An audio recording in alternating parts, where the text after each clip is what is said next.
Got it.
These contentious cats, primed for battle.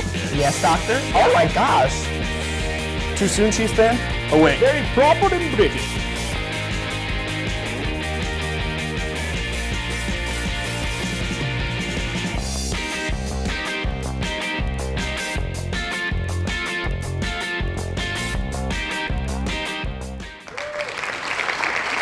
Welcome, ladies and gentlemen, boys and girls, to the November 3rd edition of the prestigious ISUtv show, Ames Tonight. I am your co-host, Andreas Haffar. And I'm your co-host, Laurel Feakes. As always, it's going to be an exciting program for you, so get your popcorn and drinks because here we go.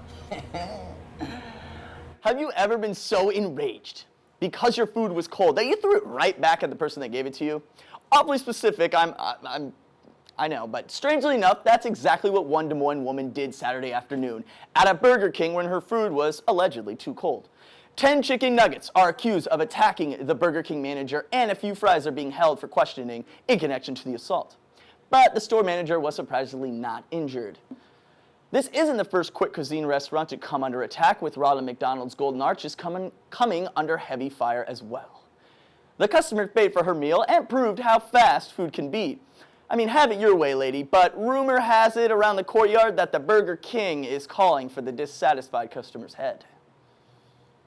Taylor Swift is being sued for $42 million by Jesse Graham, an R&B artist, over his claim that Swift stole the lyrics for her wildly popular song, Shake It Off. Graham has stated that if his song Haters Gone Hate did not exist, Shake It Off wouldn't exist either.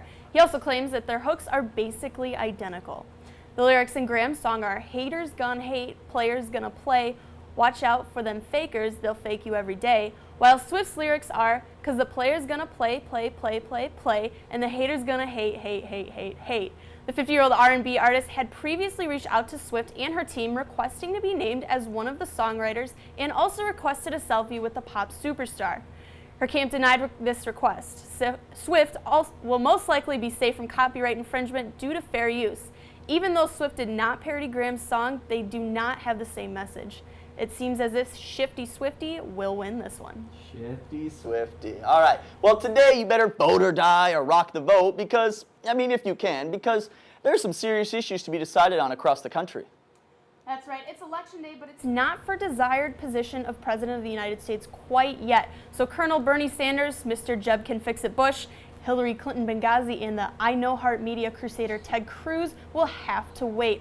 That's not going to be determined for another year. These guys can hold off. Let's see what's at stake.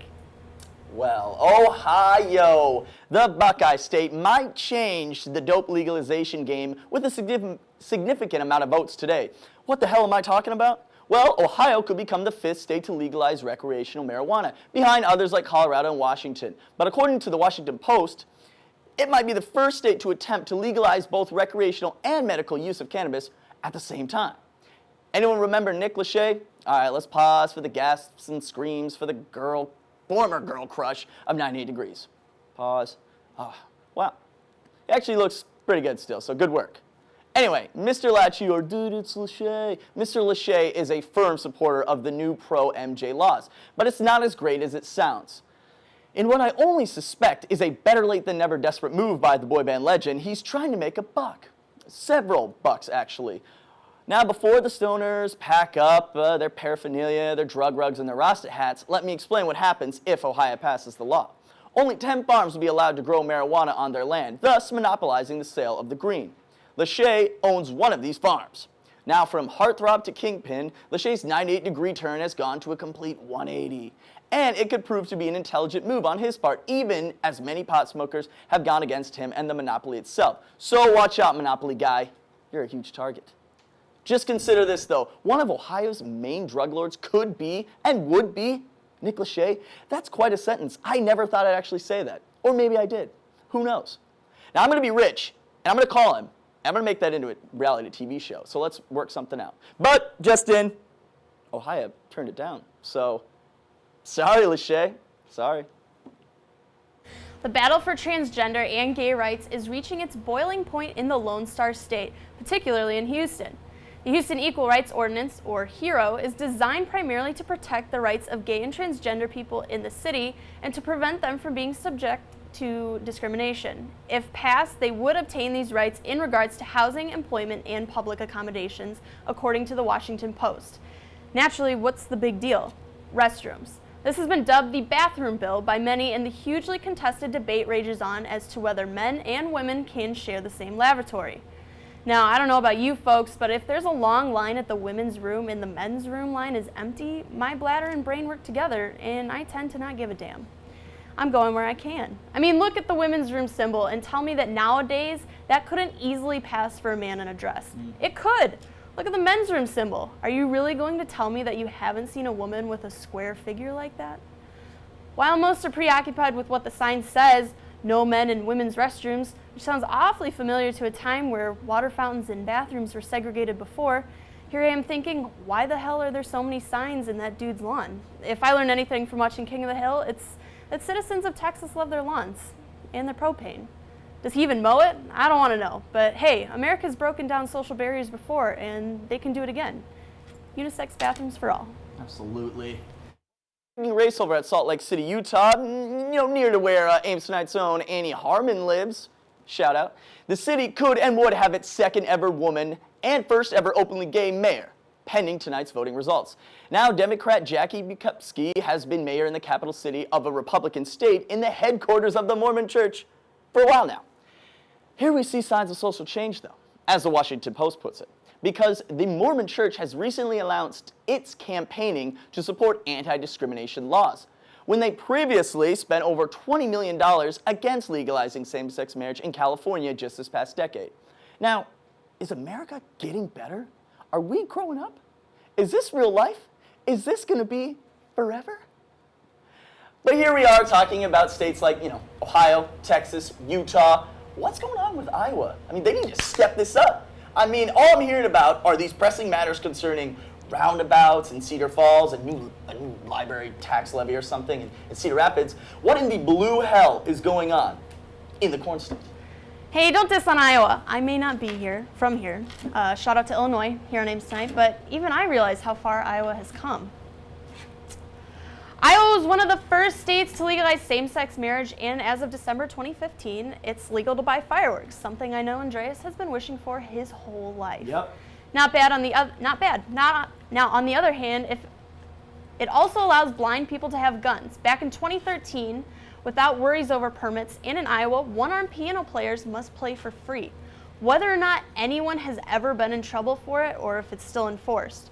But in Ames, believe it or not, after lovemaking between a husband and wife, the husband isn't allowed to take more than 3 gulps of beer while lying in bed with you or holding you in his arms. There must be a crazy story behind that one. I guess what I'm trying to get at is Iowa has been progressing a lot, and I don't know, it's still weird as hell. Yeah, but that's coming from someone from Illinois. You. But that last story for me is just another reason why I probably just shouldn't get married. I'm not getting married. No. Now, while today remains an interesting day, it does seem like we're waking up every day to an ever-changing country, no matter how crazy it may seem. And in Iowa, it definitely is. Absolutely. Don't go anywhere, folks. We have the newsroom coming up for you next. You're watching Ames Tonight.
Welcome back to Ames Tonight. It's time for the newsroom. I'm Lilly Faucher. And I'm Moran. Thanks for sticking with us.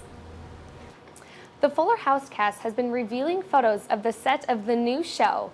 No worries, Full House fans. The same San Francisco home that DJ, Stephanie, and Michelle all grew up in is still intact, with just a couple changes.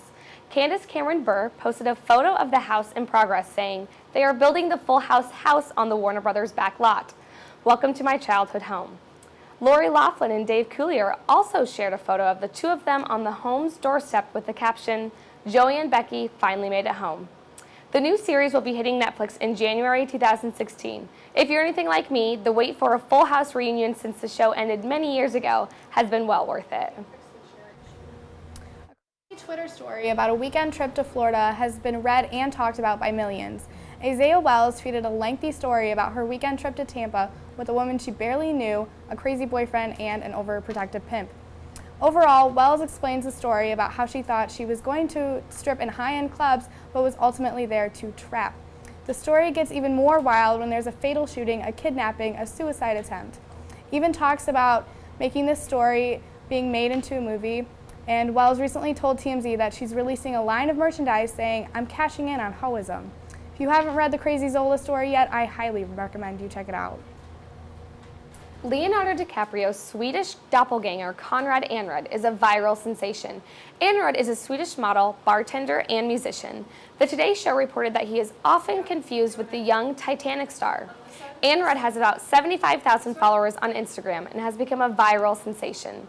While he's flattered to be confused with Leo, he says it can be a bit much sometimes. He even debated shaving his hair off after visiting Italy this summer because people were going crazy over him. I mean, what a blessing to look like Leo DiCaprio. Unfortunately, he's won as many Oscars as Leo, too. I can only hope my celebrity doppelganger is out there somewhere, preferably an A-lister. Asina O'Neill speaks out to her 6,500,000 Instagram followers about the reality of being a social media star.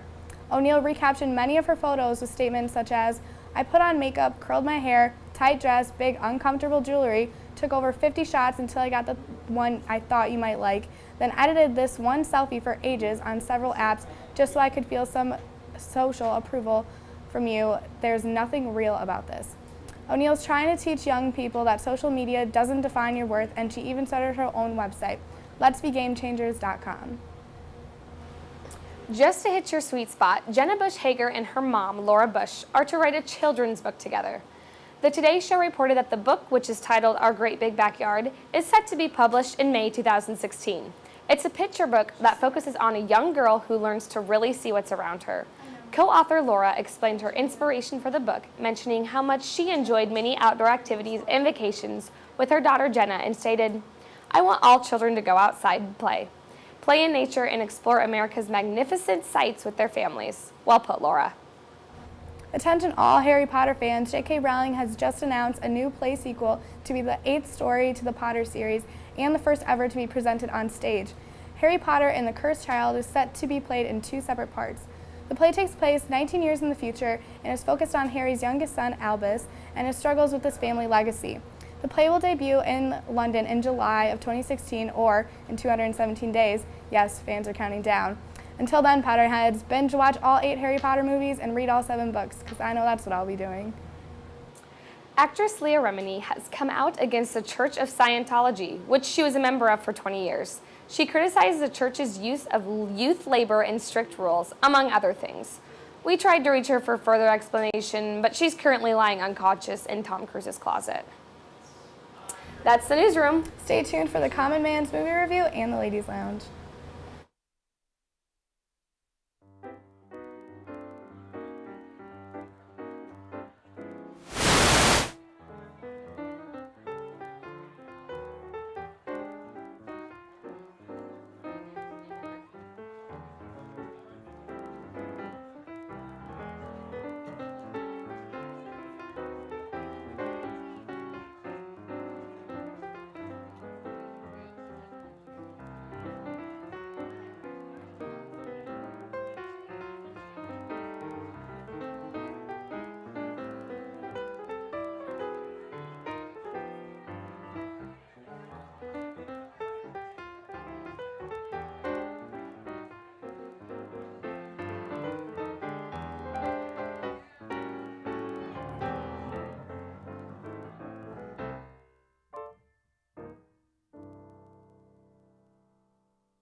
Welcome back to Ames Tonight. I'm Jared Calvert with the Common Man's Movie Review. This week I will wrap up my James Bond marathon that I've been watching all month and see Spectre on Thursday night. I already gave my review of the James Bond movies last week, so this week I'd like to talk about another spy movie that was recently released on digital HD, The Man from U.N.C.L.E. If you love Bond films or even historical thrillers / comedy, then this movie is for you. It's an adaptation of a 1960s TV show starring Henry Cavill, aka Superman, and Armie Hammer, aka the evil twins from the movie The Social Network. Set in the 1960s, Cavill plays the part of Napoleon Solo, an American spy, and is forced to team up with KGB agent Ilya Kuryakin, played by Hammer, to a top-secret third-party organization. They must stop them from launching an advanced nuclear missile. Alicia Vikander plays a German girl named Gabby who can lead Solo and Ilya to the people inside the organization. This is my kind of movie from beginning to end. While this film isn't as dramatic as a Daniel Craig James Bond movie, it is full of wit and cleverness, several plot twists, and action sequences that will blow your mind. Henry Cavill brings the swagger of James Bond to his American character, and Armie Hammer makes a brute Russian character so lovable, especially in the presence of Vikander's German character. The Man from U.N.C.L.E. is currently available on digital HD and will be on Blu-ray and DVD on November 17th. This has been a Common Man's Movie Review. I'm Jared Calvert, and I'm just a common man in an uncommon land. Ladies? And finally, it's the segment you've all been waiting for, the Ladies Lounge. I'm Laurel Feakes. And I'm Annie Harmon. Thanks for your patience. We're glad you waited for us. Hello? Hello? Can you hear me? Well, after a long hiatus, Adele is back with a new addictive single titled Hello, and it truly has become a global epidemic. Listeners around the globe are reporting rising numbers of calls to ex-boyfriends, ex-girlfriends, ex-lovers, ex-postmen, and even that one glance you made with that one guy 7 years ago in high school. This plague has also caused many women to play pranks on their past exes by texting her song lyrics instead. So exes of mine, I leave you with one message. Instagram, you love it, I love it, the world loves it, but there is an underlying issue. Australian Instagrammer star Anessa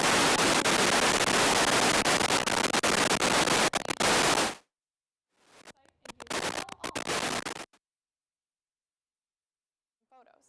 And it's not glamorous. Being Instagram famous involved hundreds of takes, photos, and extensive editing and filters on numerous apps. O'Neill claims that so-called Instagram celebrities are not truly real and that we shouldn't believe everything we say. To echo this, I urge you to look at the power of 5 minutes on a free photo app. To the right is a retouched version of the left photo. The difference is substantial. If I can do that with a smartphone, think of what someone else could do with Photoshop on a computer. Are you terrified? Because I am. Can you imagine walking in the Victoria's Secret fashion show with your best friend? Well, it turns out that Kendall Jenner and Gigi Hadid will be doing just that. It was announced today that Kenny J will be walking in her very first VS fashion show. That is quite the 20th birthday present Miss Jenner is receiving. Her gal pal Hadid announced via Instagram that she will also be walking in her very first Victoria's Secret fashion show, stating in the caption, "Couldn't keep back my tears. Anyone that grew up with me knows that getting this show has been a dream of mine forever. Thank you, Victoria's Secret and Ed Razek. One of the happiest moments of my life." The Victoria's Secret fashion show will be broadcasted on December 8th at 10 p.m. on CBS. Rihanna will no longer be performing at this year's Victoria's Secret fashion show. Ellie Goulding will be replacing Riri and joining other acts Selena Gomez and The Weeknd. People magazine reported today that the Barbadian singer would not be singing because she wants to dedicate time to her unreleased album, Anti. Goulding's new album will drop on Friday, November 6th, so we can definitely expect some fresh songs that the models will be strutting their stuff to during the show on December 8th, 2015. Well, that's all we have for you tonight, Ames. Please, have a good week.